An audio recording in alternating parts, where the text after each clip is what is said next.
날 먼저 사랑했네. 그 크신 사랑 나타나 내 영혼 거듭났네. 주 내 맘에 늘 계시고 나 주의 안에 있어. 저 포도비유 같으니 참 좋은 나의 친구. 내 친구 되신 예수님 날 구원하시려고 그 귀한 몸을 버리사 내 죄를 대속했네. 나 주님을 늘 믿으며 그 손을 의지하고 내 몸과 마음을 바쳐서 끝까지 충성하리.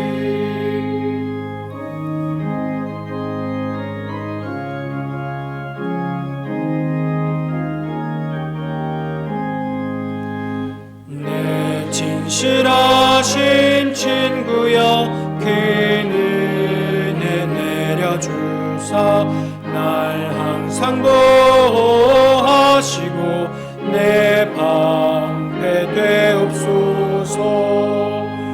그 풍성한 참 사랑을 위능히 끊을 소냐. 날 구원하신 예수는 참 좋은 나의 친구.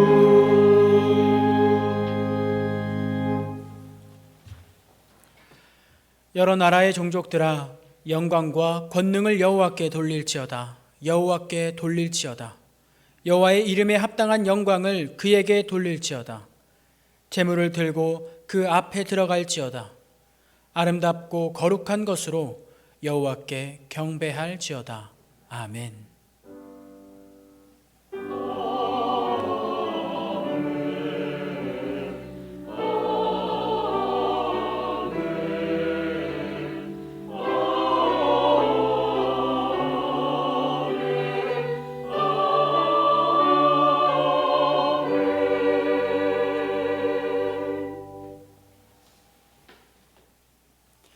이새의 줄기에서 한 싹이 나며 그 뿌리에서 한 가지가 나서 결실할 것이요.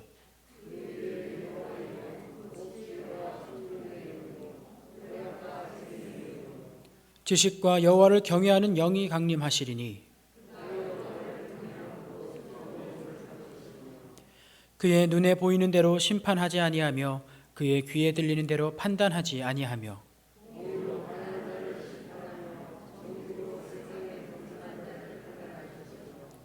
그의 입의 막대기로 세상을 치며 그의 입술의 기운으로 악인을 죽일 것이며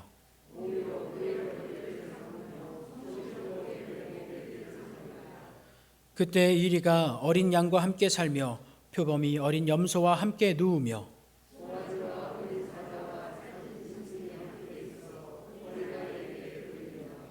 암소와 곰이 함께 먹으며 그것들의 새끼가 함께 엎드려지며 사자가 소처럼 풀을 먹을 것이며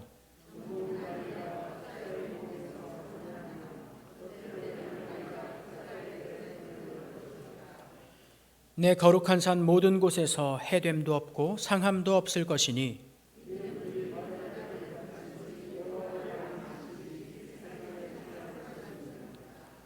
그 날에 이새의 뿌리에서 한 싹이 나서 만민의 기치로 설 것이요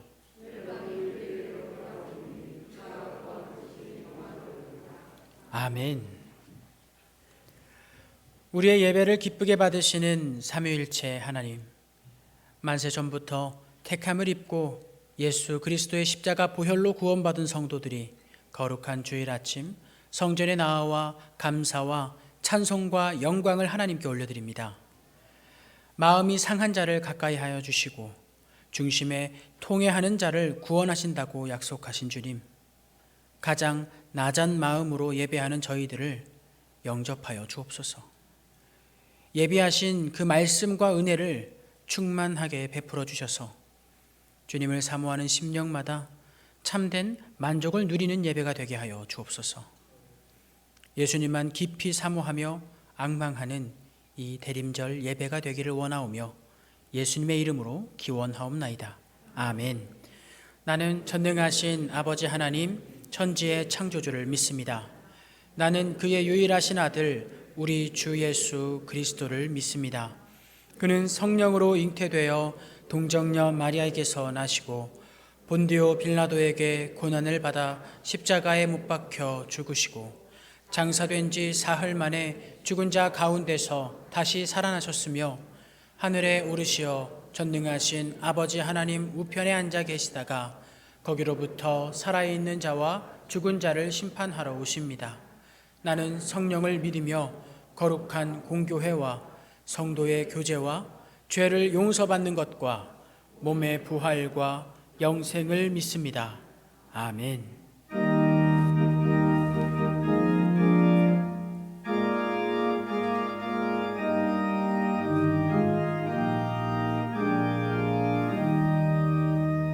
성부 성자와 성령 영원히 영광 받으옵소서.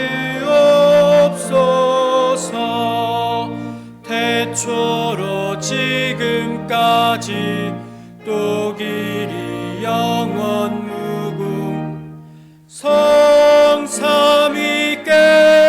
영광. 아멘.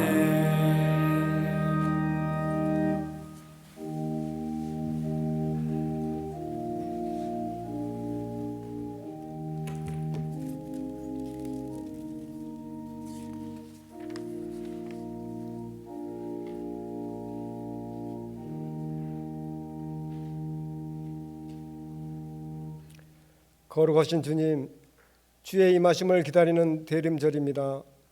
우리를 죄로부터 정결하게 해 주시고 거룩한 백성으로 여겨주심을 감사드립니다. 어느덧 2022년 마지막 달의 첫 주일을 맞이하였는데 한 해의 시작이 아침의 일처럼 기억되며 한 해의 마지막이 그날의 저녁처럼 느껴집니다. 언제나 우리와 동행하여 주심으로 우리를 둘러싼 모든 어둠의 세력이 우리의 삶에서 사라지게 하여 주시고 선한 길로 인도하시는 하나님의 은혜를 힘입어 약속의 말씀을 붙잡고 오늘도 예배의 자리로 나아갑니다. 은혜의 하나님 아버지, 금년 한 해 여러 어려움들이 우리를 찾아왔지만 다시금 뒤돌아보면 모든 것이 하나님의 은혜였음을 고백할 수밖에 없습니다. 그러나 저희가 지나온 한 해를 돌이켜볼 때 헛된 일들을 추구하느라 헛된 수고를 하며 보냈던 것을 주님께 고백합니다. 주님 앞에 바로 서지 못하고 지내온 시간들에 깊은 반성이 있게 하시고 지난 주간 저희의 죄된 모습을 참회하오니 십자가의 보혈로 깨끗하게 하여 주옵소서. 예배를 기뻐하시는 하나님, 우리가 온전한 예배자로 주님께 드려지기를 원합니다. 어디서 무엇을 하든 주님의 거룩함을 드러내며 우리의 몸으로 드리는 삶의 예배자가 되기를 원합니다. 주님의 겸손과 성김을 나타내게 하시고 한량없으신 주님의 사랑을 실천하게 하옵소서. 이제 날씨가 더욱 추워졌습니다. 점점 추워져가는 삼동의 차가운 바람 앞에서도 주님께서 주신 은혜로 따뜻한 겨울이 되도록 저희를 축복하여 주옵소서. 이 악하고 어려운 세대를 온전한 신앙인으로 살아가기 너무 힘에 겨움을 하나님 앞에 고백합니다. 사랑의 아버지 하나님, 성탄을 기다린 우리에게 소망과 회복의 은혜가 충만하게 임하시옵소서.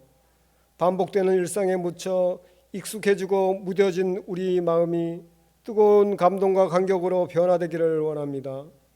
세상 논리 속에서 교만하고 오만해진 심령을 고쳐 주옵소서. 삶의 기적을 구하는 이들에게 역사하시옵고 가정의 회복을 위해 기도하는 이들과 진로와 취업을 얻고 간구하는 이들을 인도하여 주시옵소서. 힘겨운 세상살이에 지친 이들에게는 성령의 위로하심으로 평안함을 허락하여 주시고 지켜주셔서 주님께서 인도하시는 길을 믿고 의지하도록 인도하여 주옵소서. 주의 교회를 긍휼히 여겨주시고 주일학교 가운데 능력으로 임하시옵소서. 주일학교가 회복되고 성경학교가 다시 부흥하게 하시옵소서. 우리 서초 신동교회를 특별히 사랑하시고 선한 일꾼들을 보내주시기를 더욱 기도합니다. 오늘도 예비하신 주님의 복된 말씀을 선포하시는 목사님의 말씀에 권세 있게 하셔서 예배하는 모든 이들의 마음이 함께 하시는 성령 하나님의 인도하심을 깨닫는 복된 시간이 되기를 원합니다. 찬양으로 영광 돌리는 시온 찬양대의 찬양을 받으시고 예배를 위해 겸손히 섬기는 예배위원들과 찬양대원, 식당 봉사부원들에게 풍성한 축복과 은혜를 베풀어 주시옵소서. 오늘도 성도들 간의 아름다운 교제를 통하여 사랑이 넘치고 은혜가 넘치는 축복된 주일로 인도하여 주시옵소서. 예수님의 이름으로 기도합니다. 아멘.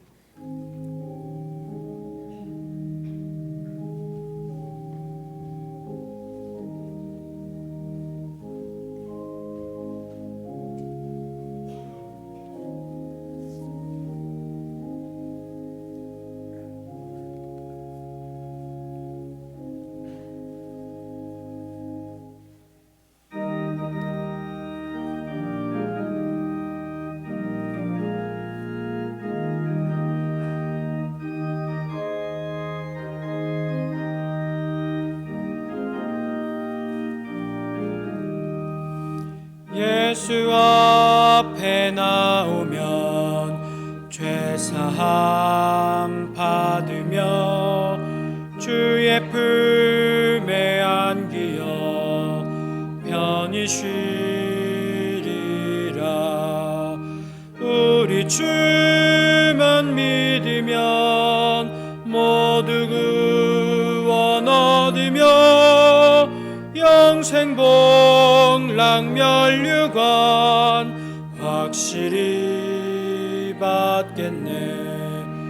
예수 앞에 나와서 은총을 받으며 마음의 기쁨 넘치어 감사하리라.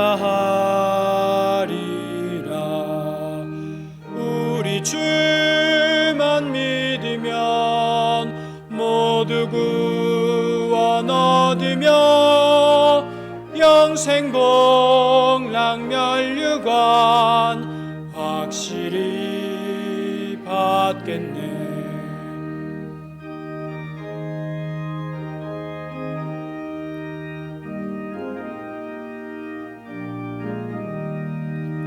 예수 앞에 설 때에 흰 옷을 입으며 맑고 빛난 내 집에 길이 살리라. 우리 주만 믿으면 모두 구원 얻으며 영생복락멸류관 확실히 받겠네.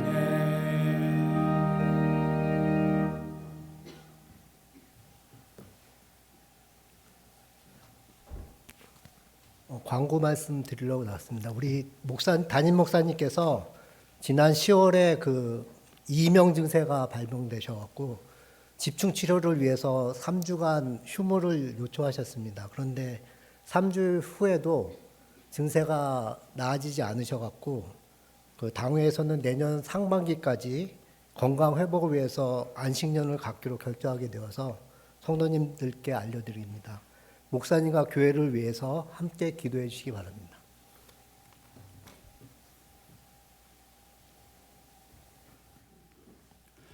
우리 함께 하나님의 말씀 바라보겠습니다. 오늘 말씀은 신약 성경 누가복음 8장 40절에서 48절까지의 말씀입니다.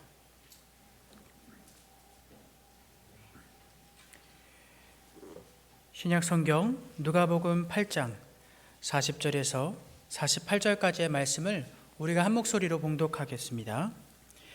예수께서 돌아오심에 무리가 환영하니 이는 다 기다렸음이로라.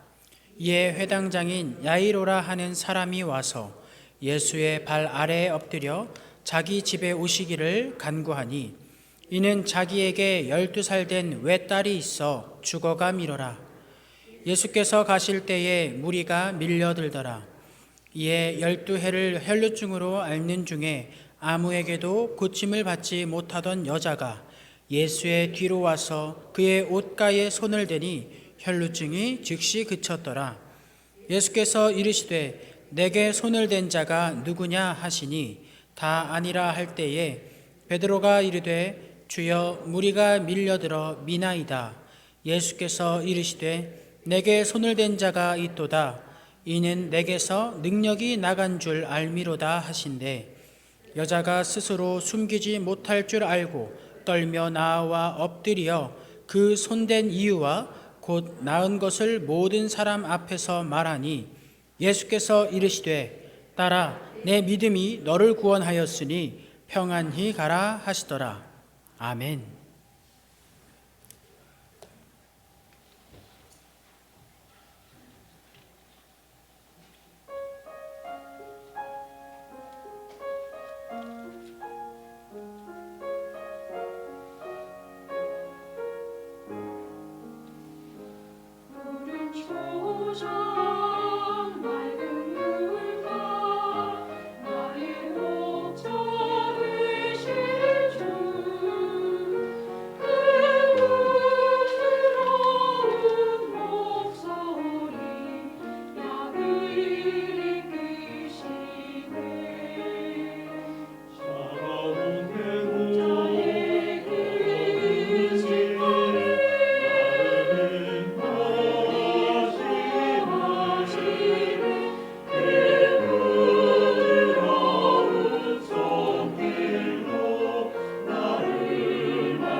아멘.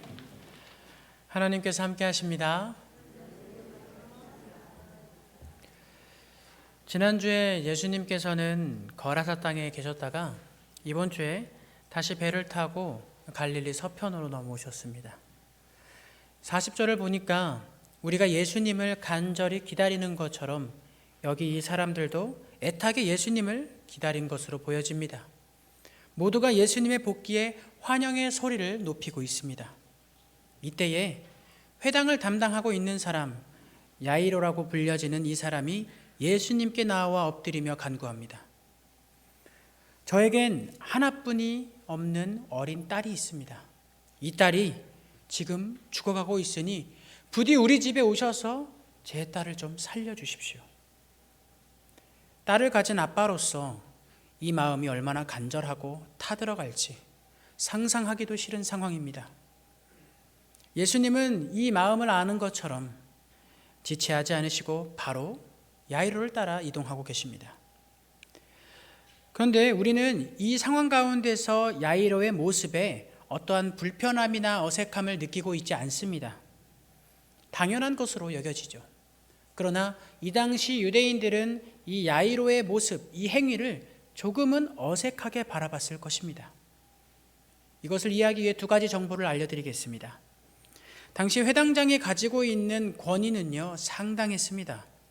바벨론 포로 때에 만들어져서 하나님의 말씀을 연구하고 함께 모여서 말씀을 나누는 그 현장이 전통을 이어져서 내려와 지금에 이르렀고, 이 당시 회당을 담당하고 있는 회당장이라는 이 직분은 당시 서기관과 더불어서 유대인의 가장 높은 지위와 권위에 속하는 아주 강력한 직분이었습니다.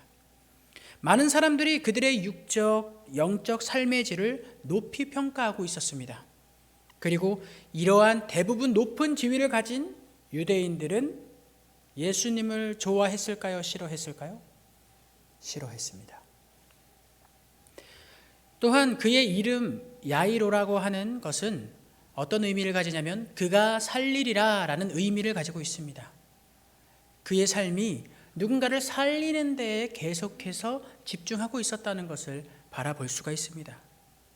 야이로가 가지고 있는 지위와 환경 그리고 이름까지 그는 굉장한 사람처럼 보이죠.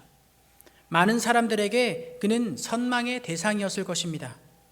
그러나 그는 정작 12살 난 딸아이의 병 앞에서는 아무것도 할 수 없는 아빠였습니다. 이것이 마치 무엇이든 할 수 있을 것으로 여겨지고 끊임없는 하나님의 복을 누릴 것만 같았던 당시 시대에 자칭 거룩하다라고 말하고 있는 사람들의 현실이며 한계입니다. 이 공경 속에서 야이로는 당시 지위가 높은 유대인들이 꺼려했던 그 예수님을 직접 찾아가 엎드려 이야기하고 있었던 겁니다. 자신이 사랑하는 이 딸이 죽어가는 그 상황을 눈앞에서 마주할 때에서야 비로소 그는 예수님께 달려왔던 것이죠. 그러나 우리는 이 야이로를 비난하거나 비판할 수 없습니다. 왜냐하면 우리 역시 그렇기 때문입니다. 우리도 각자의 공경에 대한 해결을 간절하게 간구하며 예수님께 달려나왔기 때문입니다. 그리고 오늘은 야이로뿐만 아니라 우리들뿐만 아니라 자신의 공경을 해결되기를 바라는 간절한 마음을 품고 예수님께 나온 한 사람이 있습니다. 야이로의 집을 향한 지 얼마 되지 않아 예수님께서는 갑자기 걸음을 멈추시고는 이렇게 물어보십니다. 나에게 손을 댄 자가 누구냐? 우리는 42절을 통해 예수님께서 길을 걸어가셨을 때 얼마나 많은 사람들이 밀려들었을지를 짐작할 수가 있습니다. 그 속에서 얼마나 많은 터치가 있었겠습니까? 밀치고 스치고 만지는 것은 아주 빈번하게 일어나고 있었습니다. 그래서 많은 사람들은 저는 아닌데요 라고 이야기하고, 베드로는 주님, 무리가 많이 밀려들어서 다들 그렇게 손을 댔습니다. 예수님께서 말씀하시는 그 특정한 한 사람을 찾아내기란 불가능합니다 라고 말하고 있습니다. 하지만 예수님께서는 분명하게 말씀하십니다. 나에게 분명 손댄 한 사람이 있고 그 행동으로 인해서 나로부터 능력이 나갔다라고요. 마가복음 5장에도 이 동일한 본문이 나타납니다. 성도님들께서도 이 말씀을 바라보실 때 소제목 밑에 보면 이 본문뿐만 아니라 다른 복음서에도 같은 본문이 나와 있는 구절들이 쭉 나와 있습니다. 그러면 그 성경책을 다시 찾아서 그 본문을 함께 바라보면 훨씬 더 풍성하고 입체적으로 이 사건을 바라볼 수 있음을 기억하시기 바랍니다. 자, 마가복음 5장에는요, 예수님께서 이 사람을 찾기 위해서 천천히 주변을 이렇게 살피고 계신다는 것을 바라볼 수가 있습니다. 그리고 점점 다가오는 예수님의 시선에 벌벌 떨면서 두려워하는 한 사람이 있었습니다. 이 사람은 유출병이라고도 하고 혈루증이라고도 하는 그 병에 걸려서 무려 12년 동안 고통을 받아온 사람이었습니다. 마가복음을 보면 이 고통의 날들이 어떠했는지 세세하게 알 수 있습니다. 12해를 혈루증으로 앓아온 한 여자가 있어 많은 의사에게 많은 괴로움을 받았고 가진 것도 다 허비하였으되 아무 효험이 없고 도리어 더 중하여졌던 차에, 당시 혈루증에 걸린 여인의 삶은요, 빠르게 심각해져 갔습니다. 그 병이 가지고 있는 사회적인 인식 때문입니다. 그래서 하루라도 빨리 이 병을 낫게 하고 싶었습니다. 그래서 많은 의사에게 물어봤지만 자기가 가지고 있는 돈만 허비했을 뿐 아무런 진척이 없었던 겁니다. 당시 이 시대의 유출병을 치료하는 의사들의 수많은 처방 중에 하나를 예로 들어드리겠습니다. 타조의 알껍질을 부수어서 가루를 만든 다음에 그것을 헝겊으로 감싸서 머리 위에 올려놓고 이래를 지내면 그것이 다 낫는다라는 처방이 있었습니다. 이게 얼마나 황당한 방법입니까? 그런데도 이 여인은 그렇게 여러 가지 방법들을 시도할 수밖에 없었습니다. 혈루증은 그만큼 그 시대 환경 속에서 살아가기엔 너무나도 고통스러운 병이었기 때문입니다. 사람들은 이 환자에게 절대 다가가지 않습니다. 왜냐하면 그 사람은 부정한 사람으로서 판결이 났고 그를 만지는 모든 그 순간에 자신 역시 이 부정함을 입기 때문입니다. 그래서 부정함을 입지 않기 위해서 그에게 다가가지 않는 것입니다. 이러한 율법은 레위기 15장에서부터 출발합니다. 레위기 15장 초반부에는 유출병에 관련된 이야기가 있습니다. 유출병은 흔히 신체에서 비정상적인 유출이 일어나는 병입니다. 대개는 생식기에서 고름이나 피가 흐르는 것을 유출병으로 판가름하곤 했습니다. 이것은 남자와 여자 모두에게 나타나는 병이었고 피가 흐르는 이 병은 부정하다고 판결되어 모든 이 닿는 접촉한 사람들에게 정결한 그 예식을 통해서 계속해서 사회생활을 온전하게 할 수 있음을 나타내곤 했습니다. 특히 이 여자의 경우에는요, 이 유출병이 두 가지의 갈래로 나뉩니다. 한 가지는 자연스러운 생리 현상으로서 월경으로 인한 유출입니다. 이것은 이 자체로서는 부정하진 않지만 접촉하게 되면 부정한 모습으로 나타납니다. 왜냐하면 이 정상적인 이 생리 현상 자체가 접촉할 시 부정함으로 판결되는 이유는 피는 생명과 관련이 있었기 때문입니다. 하나님의 말씀 속에서 이 당시엔 생명이 피를 의미하였고 그 피가 내 몸에서 밖으로 나간다는 것은 생명의 손실, 즉 죽음을 의미하고 있었기 때문에 부정한 것으로 판정된 것이죠. 다른 한 가지는 비정상적인 유출에 관련된 것이었고 이것을 오늘 혈루증이라고 이야기하는 이 병과 같은 이름으로 부르기도 했습니다. 이 경우에는 유출이 일어나는 모든 날 동안 계속해서 부정하다는 판결이 나타납니다. 그러므로 이 여인은 무려 12년 동안 부정한 상태에서 삶을 살아가고 있었던 것이죠. 이 사회 속에서 부정하다는 것은요, 사람답게 살지 못하는 상황을 이야기합니다. 모든 사람으로부터 멀리 떨어져서 살아야 했고 모든 사람으로부터 관계를 인정받지 못하고 있었고 유출병에 걸린 여인들은 대부분 결혼이 약속되어 있다면 파혼을 당했고요. 그리고 이혼도 당연히 당했습니다. 이러한 레위기 율법은요, 사실은 정결 예식을 통하면 괜찮았습니다. 이 여인이 비록 부정하지만 그와 접촉하면 부정하지만 그것을 감내함으로 내가 정결 예식을 치르면 된다라는 인식 속에서 사회가 그 여인을 감싸 안고 살았어야 했습니다. 그런데 이것이 시대가 지나면 지날수록 이 부정한 법에 대한 그 판결이 굉장히 강화되었습니다. 단순히 정결 예식을 따르면 되는 것이 아니라 장로들의 전통에 의해서 여러 회당을 거쳐서 역사를 거쳐서 이 부정한 여인은 이제는 지정된 공간 안에 묶여서 격리된 삶을 살아야만 했던 것입니다. 그러니 이 여인이 필사적으로 자기의 병을 해결하려고 했던 것입니다. 문제는 모든 것을 다 해봤다고 이야기할 수 있겠지만 아무것도 소용이 없었다는 겁니다. 노력 끝에는 희망이 있어야 하는 법인데 더 큰 절망이 그 여인을 찾아옵니다. 마치 희망이 없는 절망의 상태로 놓여진 것처럼 말이죠. 이때 이 여인은 예수님의 소식을 듣습니다. 예수님이 이 근처에 오셨다는 소식을 듣는 것입니다. 그러니 이 여인은 예수님께서 지금까지 어떤 일을 해오셨는지 되새겨보게 됩니다. 그리고는 반드시 벗어나서는 안 되는 한정된 그 공간을 뛰쳐나가고 있습니다. 피는 계속 흐르고 있습니다. 이것을 다른 사람들에게 들켜서는 안 되기 때문에 최대한 감추고 얼굴까지 가린 채로 예수님이 계신 그곳을 향해 달려갑니다. 그러다 보니까 예수님이 멀리서 이동하는 것이 보입니다. 그래서 예수님께 다가가려고 하는데 이미 많은 무리가 예수님을 둘러싸고 있었습니다. 그 사람들 중에는 자기의 얼굴을 아는 자기 마을 사람들도 있습니다. 그러나 들켜서 그들에게 어떠한 부적절한 일을 당한들 혹은 돌에 맞아서 죽은들 지금 사는 것과 별반 다르지 않다고 생각합니다. 절망 속에서 더 이상 살 수 없었던 이 여인은 사람들을 헤집고 나아갑니다. 그와 닿기만 하면 모두가 부정해지지만 이 여인은 이것을 신경 쓸 겨를이 없습니다. 그 여인은 사람답게 살고 싶었습니다. 그래서 예수님 앞에 마침내 당도합니다.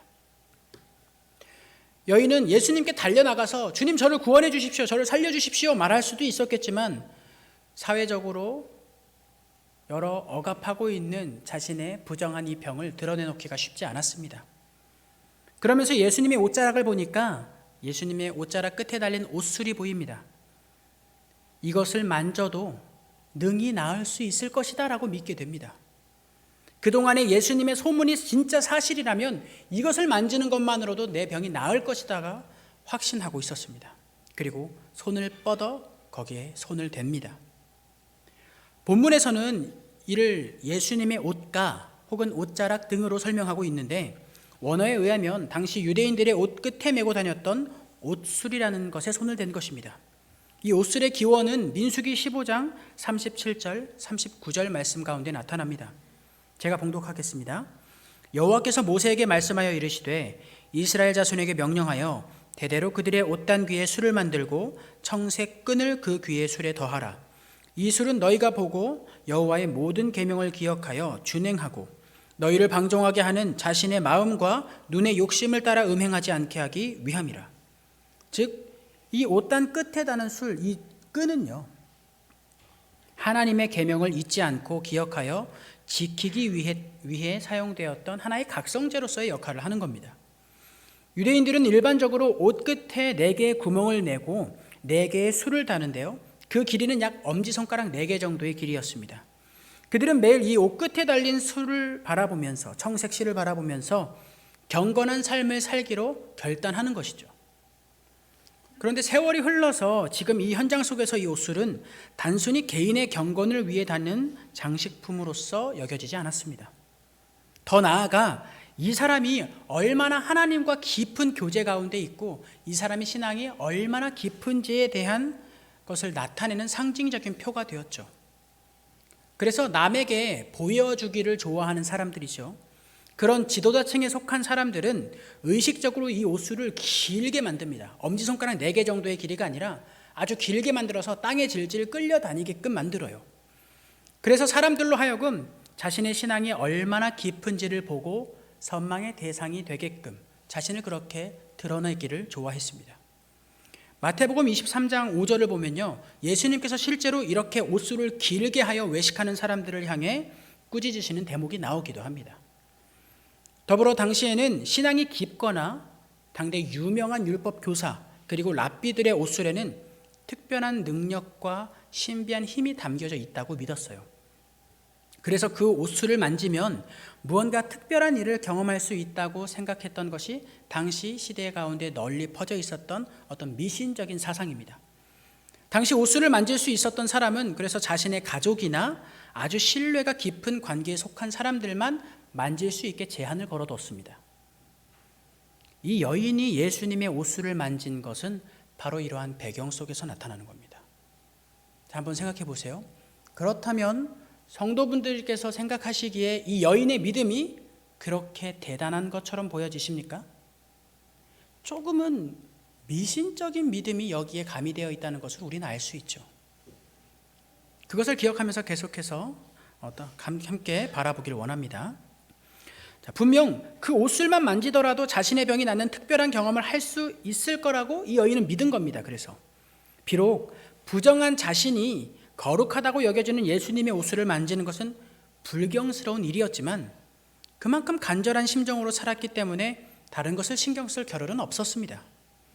그리고 예수님의 옷을 만지는, 터치하는 그 순간 자신의 모든 병이 나았음을 깨닫게 됩니다. 그리고 동시에 예수님께서도 자신에게서부터 능력이 나갔다는 것을 알아차리셨습니다. 다가오는 예수님의 시선에 여인은 두려움을 떨치지 못했습니다. 마땅히 기뻐하고 하나님을 찬양해야 할 것 같은데 이 여인은 두려움이 떱니다. 왜냐하면 자신이 했던 이 행위가 얼마나 부당하고 불경스러운 일인지 알기 때문이며, 이것이 마침내 치유로서 임했을 때 예수님께서 느껴지는 그 거룩한 신성에 한 인간으로서 두려움을 느낄 수밖에 없었던 겁니다. 마치 시내산에서 하나님의 영광이 임재하셨을 때에 많은 백성들이 무릎을 꿇고 엎드려 감히 쳐다보지 못한 채 두려움에 떨었던 것처럼 예수님의 신성을 경험한 이 여인은 그렇게 두려움 가운데 있었던 겁니다. 그래서 이 여인은 사실 이 두려움을 가진 채 뒤로 돌아서 자신이 살던 곳으로 뛰쳐나가야 정상입니다. 왜냐하면 이미 치유함을 입었습니다. 이미 원하는 것을 성취하지 않았습니까? 그러니까 뒤로 돌아가서 도망가도 아무런 문제가 없습니다. 그런데 성도 여러분, 잘 생각해 보십시오. 정말로 예수님을 경험한 사람들, 그 사람들의 모습을 한번 기억해 보세요. 하나같이 뒤로 돌아 뛰쳐나가던가요? 아니면 예수님 앞으로 나오던가요? 예수님 앞으로 나오는 겁니다. 진짜 예수님을 경험한 사람은 그것에 만족하여, 내가 원하는 것을 이루어진 것에 만족하여 뒤로 돌아가서 내 삶으로 다시 들어가는 것이 아니라 온전히 예수님 앞으로 다시 나오는 것입니다. 그렇게 이 여인은 예수님 앞으로 나왔습니다. 그리고 이렇게 고백하기 시작합니다. 47절입니다. 여자가 스스로 숨길 줄 못할 줄 알고 떨며 나와 엎드려 그 손댄 이유와 곧 나은 것을 모든 사람 앞에서 말하니, 이 여인이 말한 것은요, 그동안 자신이 그렇게 숨기고 싶어 했던 것입니다. 드러내면 바로 부정한 것으로 판정되어서 사람들이 가까이 하지 않기 때문에 그나마 사람답게 살기 위해서는 이것을 감추어야만 했습니다. 그러나 이 여인은 자신의 부정함을 모든 사람들 앞에서 꺼내어 놓죠. 자신의 모든 철저한 이야기, 처절한 이야기를 하였고 예수님으로부터 치유함을 입었다고 말했습니다. 마치 수가성에서 자신의 결핍을 잘못된 방법으로 채우려 하여 남편을 열어두었던 여인이 예수님을 만난 후 사람들에게 자신의 모든 치부를 고백하며 예수님을 소개하고 있는 것처럼, 예수님을 만난 이 사람 역시 자신이 감추고 싶었던 삶의 비밀을 고백하면서 예수님의 치유의 은혜를 나누고 있는 겁니다. 생각해보면 세리들처럼 예수님을 만나서 잘못한 행동을 회개하는 사람들도 있었지만, 이 여인들처럼 마음속에 응어리진 서러움과 결핍과 오랜 기간 축적되어 온 잘못된 삶의 방향을 마침내 밖으로 토해내어 고백하는 사람들도 있습니다. 그런데 이들은 압니다. 이때가 돼서야 비로소 그들의 영과 육이 회복되고 있었다는 사실을요. 분명한 것은 이 모든 일은 예수님을 진짜 만났을 때 일어난다는 겁니다. 그때에만 이 회복이 일어납니다. 예수님께서 이 여인을 굳이 찾으셔서 이 앞으로 끄집어내신 이유, 그것이 바로 이것입니다. 이 고백을 위한 것이었습니다. 예수님을 그리스도로서 경험한 이 여인이 나와서 고백함으로써 자신 속에 있었던 그동안의 한이 더 이상 감추고 싶은 치부와 고통이 되지 않고 치유를 경험한 은혜의 나눔이 된 것입니다. 또 한 가지 이유는 예수님의 말씀을 통해서 우리가 알 수 있습니다. 48절입니다. 예수께서 이르시되 딸아 내 믿음이 너를 구원하였으니 평안히 가라 하시더라. 예수님께서는 여기 48절 가운데에서 이전에도 이후에도 하지 않으시는 유일한 단어를 이 여인에게 사용하십니다. 그건 바로 딸아라는 것입니다. 이 딸아라는 이 단어는요, 부모님이 자녀를 굉장히 사랑스럽고 다정하게 부르는 뉘앙스로 표현할 때 그때 사용되는 단어입니다. 이때 예수님은 이 시점에서 사람으로서 이 여인을 대하지 않으셨습니다. 하나님 아버지로서 이 여인을 대하고 있는 겁니다. 9장 초반부에는 예수님의 진짜 가족에 대해서 예수님께서 말씀하시는데 하나님의 말씀을 듣고 행하는 자들이 바로 하나님의 자녀, 나의 친척, 나의 가족이다 라고 말씀하십니다. 그것과 이어져서 오늘 말씀을 통해서도 예수님께서는 믿음으로 예수께 나아온 이 여인 역시 하나님의 자녀다라고 말씀하고 계신 겁니다. 예수님께서는 많은 사람들 앞에서 이 여인의 구원을 확증해 주셨죠. 더 이상 이 부정한 병이 여인에게 머물러 있지 않다고 선포하신 겁니다. 그리고 그 딸의 믿음이 구원을 얻게 하였음을 말씀해 주시면서 이 여인을 높이 세워주십니다. 더 이상 그 누구도 이 여인을 부정하다고 여길 수 없게 되었습니다. 마침내 육적, 심적, 영적 치유에 이어서 사회적인 관계의 회복까지 전인적인 치유가 이 시점에 일어난 것입니다. 그러나 우리는 알죠. 이 여인의 믿음이 그리 대단하지 않았다는 걸요. 이 여인의 믿음이 굉장히 보잘것 없었다는 것을 압니다. 예수님을 그리스도로 믿은 것도 아니고 그저 삶 속에 다가오는 고통이 너무나 힘들어서 마지막 희망을 예수님께 건 것뿐입니다. 이 여인의 믿음 때문이 아니라 사실은 예수님의 능력이 이 여인을 치유한 것 아닙니까? 그런데 왜 예수님께서는 이 여인의 믿음이 구원하였다고 말씀하셨을까요? 이 여인의 보잘것 없어 보이는 이 믿음이 예수님으로부터 그 능력을 이끌어냈기 때문입니다. 중세 한 화가가 그린 그림 중에 이 혈루증 여인에 대한 그림이 있습니다. 이 그림의 제목이 재밌습니다. 예수님의 능력을 훔친 여인이라고 나타납니다. 이 제목 역시 무엇을 말하고 있는 것입니까? 이 여인의 믿음이 예수님의 능력을 훔치고 예수님의 능력을 예수님께로부터 나오게 했다라는 것을 강조하고 있는 겁니다. 그러므로 우리는 여기서 예수님이 이 여인을 얼마나 사랑하시는지 압니다. 이 여인의 믿음을 굳이 비교하자면 성경에서 이렇게 나타날 수 있겠네요. 겨자씨만한 믿음이 아니었을까요? 아주 작고 보잘것없는, 후 불면 저 멀리 날아가 버릴 것 같은 그런 겨자씨만한 믿음이요. 그런데 그 믿음이 살아있었습니다. 그리고 그 믿음을 보시고 예수님은 산을 옮길 수 있다고 이야기하세요. 그리고 그 믿음을 통해서 이 여인에게 구원을 선포하시는 겁니다. 우리의 믿음은 작지만 그 믿음을 보고 예수님은 모든 걸 주셨어요. 내 모든 걸 드리지 않았는데도 예수님은 모든 걸 주셨어요. 내 모든 것을 다해 믿지 않았는데도, 내 작은 것 하나를 드렸는데도 예수님은 모든 걸 주시는 겁니다. 예수님께서는 마지막으로 여인에게 평안하라 라고 말씀하시며 본래의 삶으로 돌려보내십니다. 약간은 미신적인 믿음과 간절한 마음을 통해 구원을 입은 이 여인은 앞으로 신앙의 여정에 올라 차츰차츰 이 예수님을 기억하며 예수님을 닮아가지 않을까요? 사랑하는 성도 여러분, 우리의 믿음이 아직 제대로 되지 않았다고 해서 부끄러워하거나 두려워하지 마십시오. 저 역시도 제 믿음이 그리 대단치 않다고 생각합니다. 그래서 두려워하고 무서워하며 부끄러워할 수 있습니다. 그러나 우리는 이 말씀을 통해서 이제부터는 그러지 않아야 됨을 기억하시기 바랍니다. 교회에서는 이런 일이 빈번하게 일어납니다. 제가 기도의 자리에 서기에는 아직 제 믿음이 부족합니다.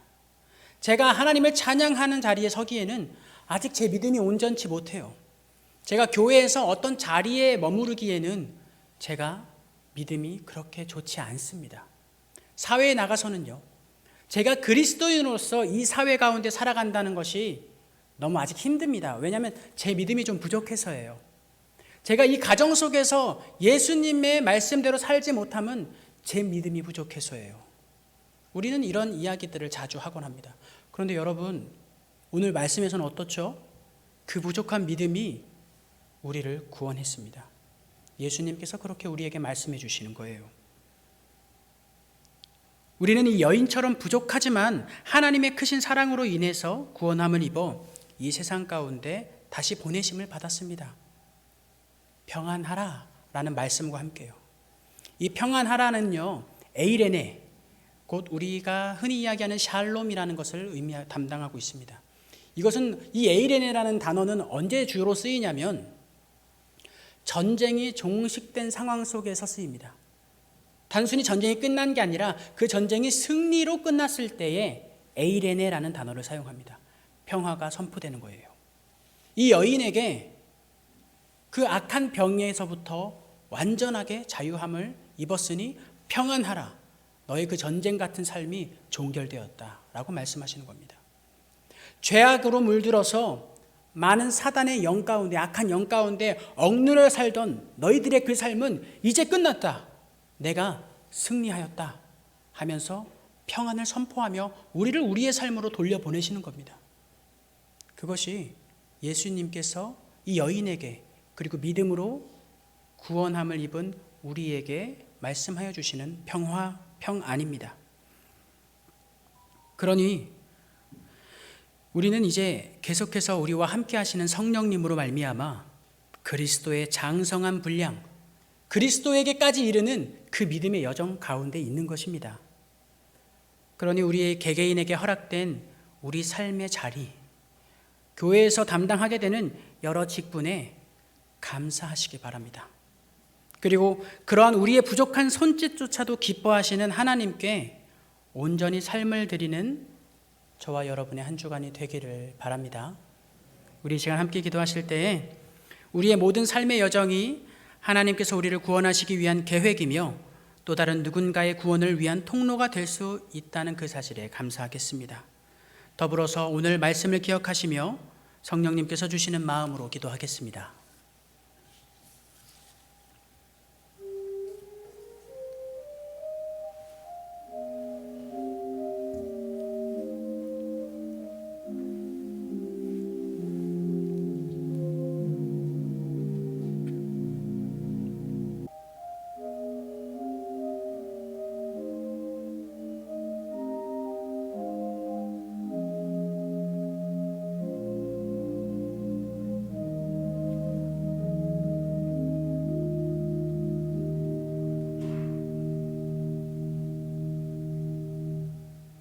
내게 귀를 기울여 속히 건지시고 내게 견고한 바위와 구원하는 산성이 되소서. 주는 나의 반석과 산성이시니 그러므로 주의 이름을 생각하셔서 나를 인도하시고 지도하소서. 아멘.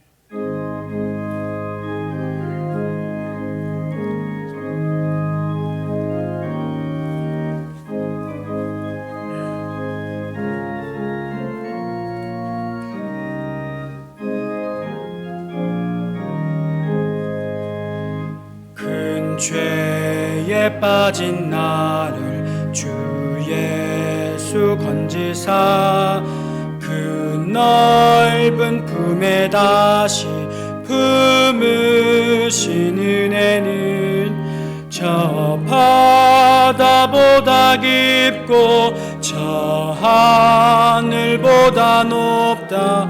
그 사랑 영원토록 나 찬송하리라. 날로 더욱 귀하다. 날로 더욱 귀하다.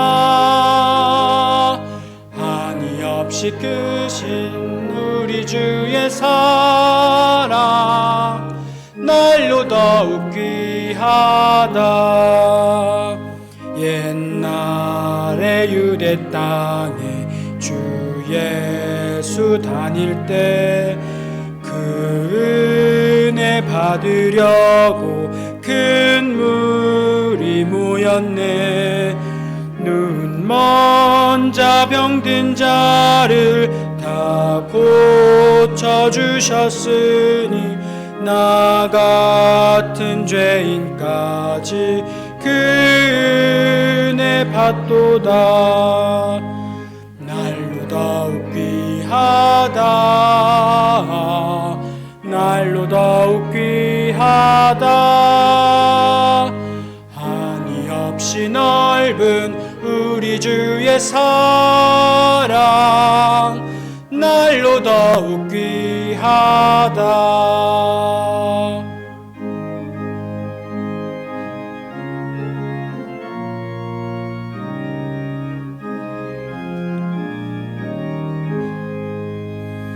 주 크신 사랑으로 만 백성 위하여 그 십자가의 고난 다 받으셨으니 그 속죄 받은 성도 큰 소리 함께 높여 온 천지 울리도록 주 찬송하리라.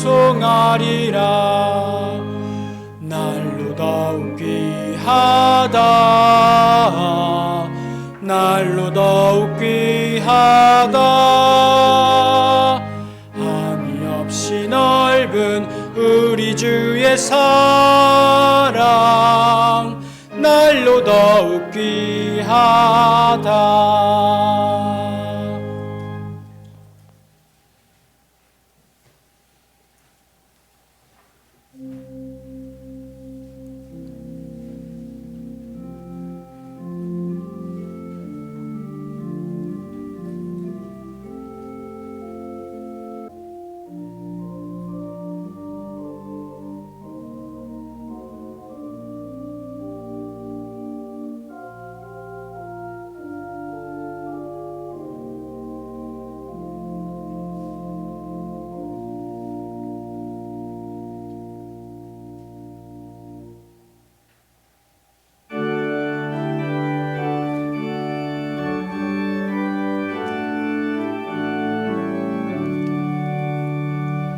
내게 있는 모든 것을 아낌없이 드리네. 사랑하고 의지하며 주만 따라 살리라. 주께 드리네 주께 드리네.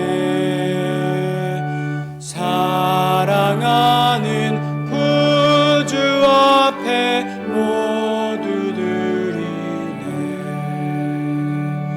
아멘.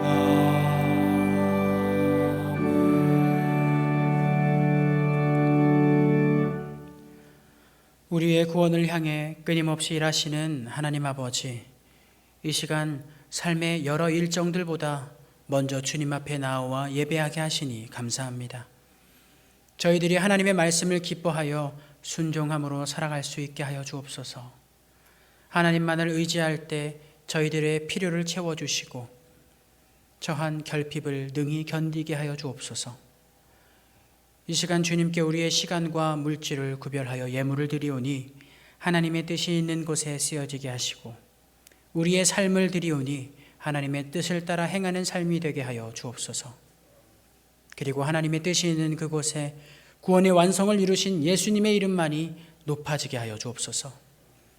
주님을 사랑하여 기쁜 마음으로 드린 손길들을 기억하시사 은혜를 내려주시고 경제적으로 어려움이 있는 자들과 실패와 고난과 슬픔 속에 있는 이들을 위로하여 주옵소서. 주님의 은혜 속에 그들이 회복될 수 있도록 인도하여 주옵소서. 우리 주변에 믿음에서 탈선한 자들, 믿음을 알지 못하는 자들을 기억하여 주셔서 헤아릴 수 없는 주님의 사랑을 경험하게 하여 주옵소서. 하나님께 먼저 은혜 받은 자들로서 성도들이 하나님께 받은 선물을 함께 주변의 이웃들과 나누게 하여 주시고 이로 인하여 복음이 흘러가게 하여 주옵소서. 추운 겨울 날씨가 계속되는 가운데 사회적으로 경제적으로 연약한 사람들을 보살펴 주옵소서. 그들의 삶에 주님의 따스한 사랑과 은혜로 살만하게 하여 주옵소서. 연로하신 어르신들의 영육간의 건강을 지켜주시고 매일 주님과 동행하며 기대와 설렘이 있는 삶을 살게 하여 주옵소서. 어린아이들을 기억하여 주시사 주님의 사랑과 말씀으로 자라나며 육체가 자라듯 하나님을 향한 믿음 또한 견고하게 자라게 하여 주옵소서. 각지에서 말씀으로 복음을 전하는 선교사들과 그 가정을 기억하여 주시고 여러 위험으로부터 보호하여 주옵소서. 한 주간의 삶을 살아가는 성도들의 매일을 지켜주시고 직장과 사업지 가운데 형통하게 하여 주옵소서. 우리의 삶이 오직 하나님만을 의지하기를 원하오며 예수님의 이름으로 봉헌 기도드립니다. 아멘.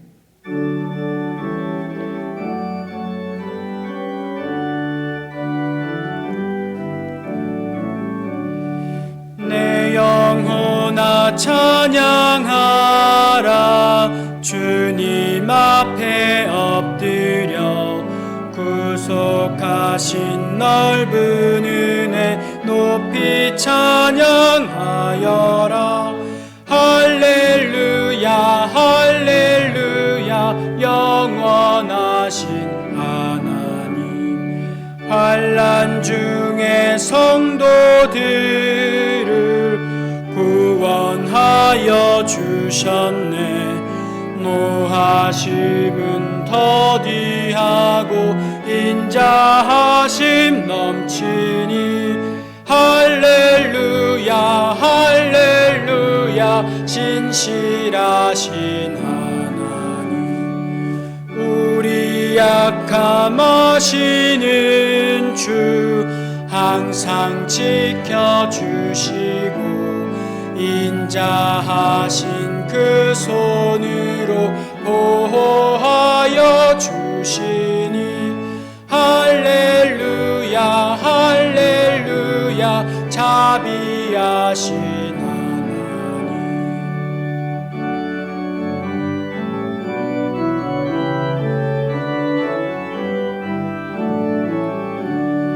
천사들아 우리 함께 주께 찬양 드리세. 성도들아 모두 모여 주께 경배하여라. 할렐루야 할렐루야 은혜로우신 하나님.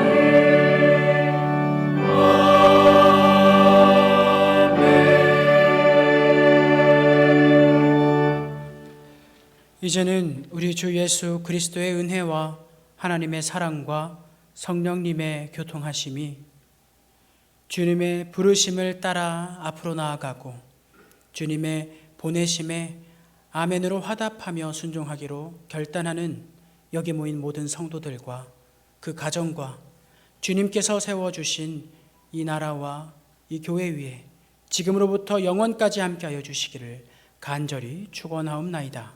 아멘.